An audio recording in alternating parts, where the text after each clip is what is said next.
ఫిబ్రవరి మంత్కి సంబంధించిన కొన్ని ముఖ్యమైన మరియు ఇంపార్టెంట్ కరెంట్ అఫైర్స్ అయితే ఉన్నాయి. వీడియో కనుక మీకు యూస్ఫుల్ ఉంటే తప్పనిసరిగా వీడియోను లైక్ అయితే చేయండి.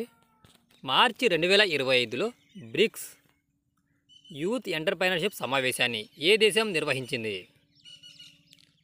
మార్చి 2025లో బ్రిక్స్ యూత్ ఎంటర్‌ప్రెన్యూర్‌షిప్ సమావేశాన్ని ఏ దేశం నిర్వహిస్తున్నది? Answer India. భారతదేశం మార్చి 3, 7 తేదీలలో బ్రిక్స్ యూత్ ఎంటర్‌ప్రెన్యూర్‌షిప్ సమావేశాన్ని నిర్వహిస్తున్నది. తారానికి పర్వతానికి వ్యక్తిగత హోదా ఇచ్చిన దేశం ఏది? Answer New Zealand. న్యూజిలాండ్ పార్లమెంట్ అధికారికంగా తారానాకి మౌంటన్కు ఒక వ్యక్తిగత హోదాను మంజూరు చేసింది. గుజరాత్లోని మొట్టమొదటి జీవ వైవిధ్య వారసత్వ ప్రదేశంగా ఏ గ్రామాన్ని ప్రకటించారు? ఆన్సర్ గునేరి. కచ్ జిల్లాలోని గునేరి గ్రామం దాని అరుదైన లోతట్టు మడ అడవుల పర్యావరణ వ్యవస్థను రక్షించడానికి గుజరాత్లోని మొట్టమొదటి జీవ వైవిధ్య వారసత్వ ప్రదేశంగా గుర్తించబడింది. 2025లో ప్రారంభ రైసినా మిడిల్ ఈస్ట్ సమావేశం ఎక్కడ జరిగింది? Answer Abu Dhabi. మొదటి రైసినా మిడిల్ ఈస్ట్ సమావేశం 2025 జనవరి 28 నుండి 29 తేదీలలో యూఏలోని అబుదాబిలో జరిగింది. ఈ కార్యక్రమానికి భారత విదేశాంగ మంత్రి డాక్టర్ ఎస్ జయశంకర్ ముఖ్య అతిథిగా హాజరయ్యారు. దీనిని యుఏఈ విదేశాంగ మంత్రి శాఖ మరియు భారత విదేశాంగ మంత్రిత్వ శాఖ సహకారంతో అబ్జర్వర్ రీసెర్చ్ ఫౌండేషన్ నిర్వహిస్తుంది. భారత రైల్వేలు సజావుగా ప్రయాణం కోసం ప్రారంభించిన కొత్త సూపర్ యాప్ పేరేమిటి? Answer Swar rail. రైల్వే మంత్రిత్వ శాఖ బహుళ రైల్వే సేవలు ఒకే వినియోగదారు స్నేహపూర్వక ప్లాట్ఫామ్లో అనుసంధానించడానికి స్వార్ రైల్ సూపర్ యాప్ను ప్రారంభించింది. నివాసితులకు భూమి హక్కులు మంజూరు చేయడానికి 3 ప్రతిపాదిత రిజర్వ్ అడవులను నోటిఫై చేసిన భారతీయ రాష్ట్రం ఏది? Answer answer Assam. తిన్సుకియా జిల్లాలోని 3 ప్రతిపాదిత రిజర్వ్ ఫారెస్ట్లను తలత్పర్, మొహంగో పత్తర్ మరియు దుర్మరా డీనోటిఫై చేయాలని అస్సాం ప్రభుత్వం నిర్ణయించింది. దీని ద్వారా 20,000 మందికి పైగా నివాసితులకు భూమి హక్కులు లభిస్తాయి. 2025లో భారతదేశం యొక్క సైన్స్ ఫిల్మ్ ఫెస్టివల్ ఎక్కడ ఉంది? ఆన్సర్ పానాజీ. పనాజీలో గోవా ముఖ్యమంత్రి ప్రమోద్ సావంత్ ఈ సైన్స్ ఫిల్మ్ ఫెస్టివల్ ఆఫ్ ఇండియాను ప్రారంభించారు. ఈ సంవత్సరం నిర్వహించిన ఈ సైన్స్ ఫిల్మ్ ఫెస్టివల్ యొక్క ముఖ్య థీమ్ గ్రీన్ రివల్యూషన్. RPE65 జన్యు ఉత్పరివర్తనాల వల్ల కలిగే అంధత్వానికి మొదటి జన్యు చికిత్స FDA ఏ సంవత్సరంలో ఆమోదించింది? ఆన్సర్ 2017. 2017లో FDA RPE65 జన్యువులో ఉత్పరివర్తనాల వల్ల కలిగే అంధత్వానికి మొదటి జన్యు చికిత్సను ఆమోదించింది. ఇది వారసత్వంగా వచ్చే రెటినా వ్యాధుల చికిత్సలో ఒక ప్రధాన పురోగతిని సూచిస్తుంది. నిర్మలా సీతారామన్ వరుసగా ఎన్నిసార్లు కేంద్ర బడ్జెట్ను ప్రవేశపెట్టారు? ఆన్సర్ 8. ఫిబ్రవరి 1, 2025న నిర్మలా సీతారామన్ వరుసగా 8వ కేంద్ర బడ్జెట్ను ప్రవేశపెట్టారు. తద్వారా ఆమె చరిత్ర సృష్టించారు. భారతదేశ చరిత్రలో ఏ ఆర్థిక మంత్రి అయినా వరుసగా అత్యధిక బడ్జెట్ను ప్రవేశపెట్టిన వ్యక్తిగా ఇది కొత్త రికార్డును సృష్టించింది. పెట్రోలియం మరియు సహజ వాయు మంత్రిత్వ శాఖలో డైరెక్టర్లుగా ఎవరు నియమితులయ్యారు? Answer Sagar Singh Kalsi. 2010 batch AGMUT కేడర్కు చెందిన IPS అధికారి Sagar Singh Kalsi central staffing scheme కింద పెట్రోలియం మరియు సహజ వాయు మంత్రిత్వ శాఖలో డైరెక్టర్గా నియమితులయ్యారు. ఇటీవల రీబ్రాండింగ్ తర్వాత జొమాటో కొత్త పేరేమిటి? Answer eternal. జొమాటో దాని విస్తృత వ్యాపార పరిధిని ఆహార పంపిణీకి ప్రతిబింబించేలా శాశ్వతమైనగా పునర్నిర్మించారు. ఈ సంస్థ ఇప్పుడు 4 కీలకమైన నిలువు వరుసలను సమీకరించింది: food delivery, Blinkit IT, live events మరియు కిచెన్ సరఫరా. 38వ సూరజ్ కుండ్ అంతర్జాతీయ చేతి పనుల ప్రదర్శన ఎక్కడ ప్రారంభించారు? ఆన్సర్ ఫరీదాబాద్. 38వ సూరజ్ కుండ్ అంతర్జాతీయ చేతి పనుల ప్రదర్శనను కేంద్ర మంత్రి గజేంద్ర సింగ్ షెకావత్ మరియు హర్యానా ముఖ్యమంత్రి నయాబ్ సింగ్ సైని ఫరీదాబాద్లో ప్రారంభించారు. ఇటీవల ఏ దేశం తన మొదటి డ్రోన్ మరియు హెలికాప్టర్ లాంచింగ్ షిప్ షాహిద్ బెహిష్టిని తన రెవల్యూషనరీ గార్డ్స్ నౌకాదళంలో చేర్చింది? Answer Iran. ఇరాన్ తన మొట్టమొదటి డ్రోన్ మరియు హెలికాప్టర్ లాంచింగ్ షిప్ అయిన షాహిద్ జెహెస్టీని రెవల్యూషన్ గార్డ్స్ నౌకాదళంలో ప్రవేశపెట్టింది. సూడాన్ జాతి ఎబోలా వైరస్ను లక్ష్యంగా చేసుకుని వ్యాక్సిన్ కోసం మొదటి క్లినికల్ ట్రయల్ను ప్రారంభించిన దేశం ఏది?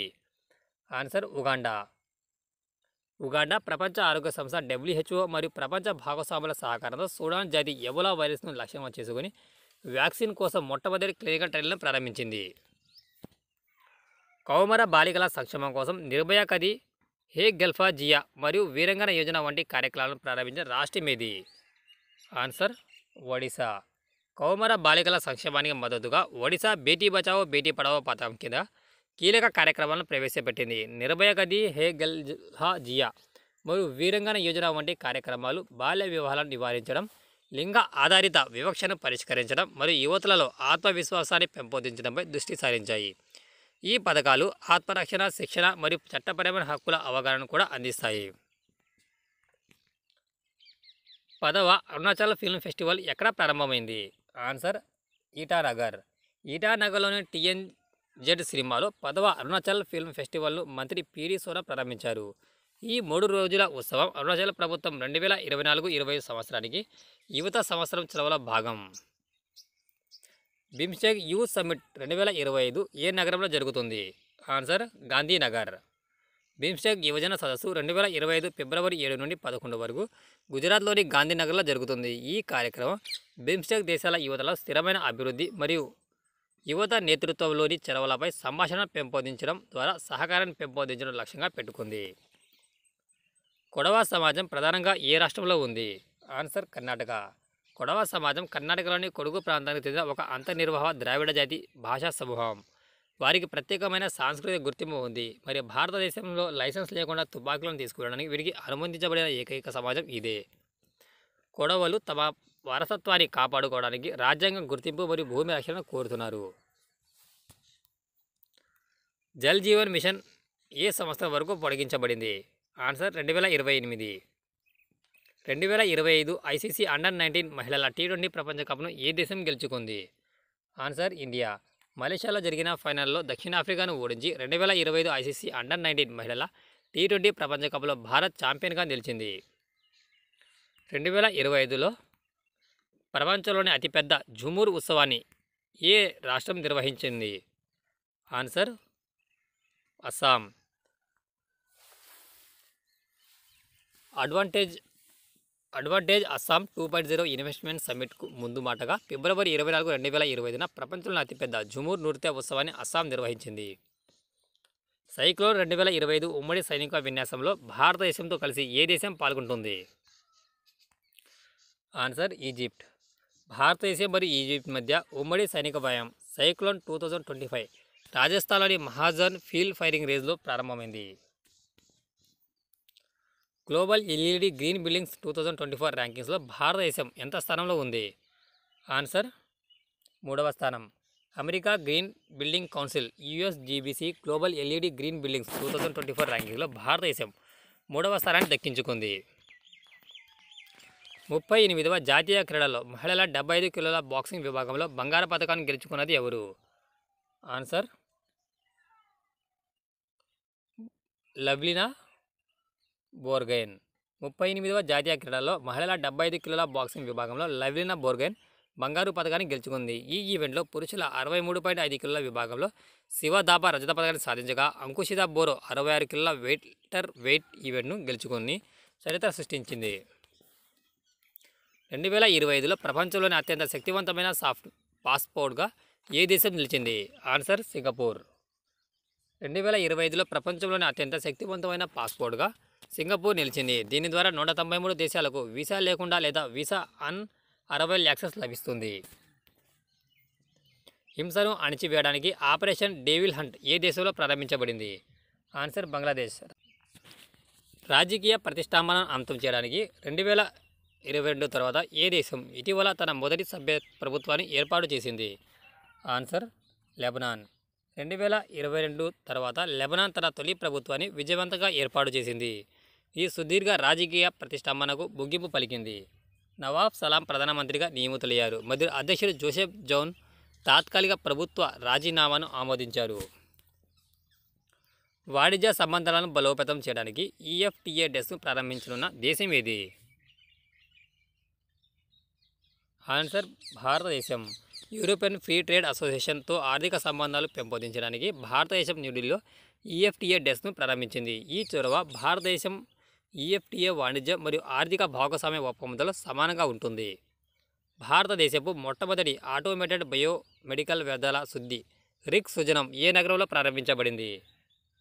ఆన్సర్ న్యూఢిల్లీ. భారతదేశంలో మొట్టమొదటి ఆటోమేటెడ్ బయోమెడికల్ వ్యర్థాల శుద్ధి కర్మాగారం సుజనంను డాక్టర్ జితేంద్ర సింగ్ న్యూఢిల్లీలోని ఎయిమ్స్లో ప్రారంభించారు. సిఎస్ఐఆర్ ఎన్ఐఎస్టి తిరువనంతపురం అభివృద్ధి చేసిన ఈ సౌకర్యం బయోమెడికల్ వ్యర్థాలను పర్యావరణ అనుకూలమైన సారవేడాన్ని నిర్ధారిస్తుంది. ఎగుమతులను సులభతరం చేయడానికి భారతదేశం ఏ రకమైన బియ్యం కోసం కొత్త హెచ్ఎస్ కోటాను ప్రవేశపెట్టింది? Answer GI tagged rice.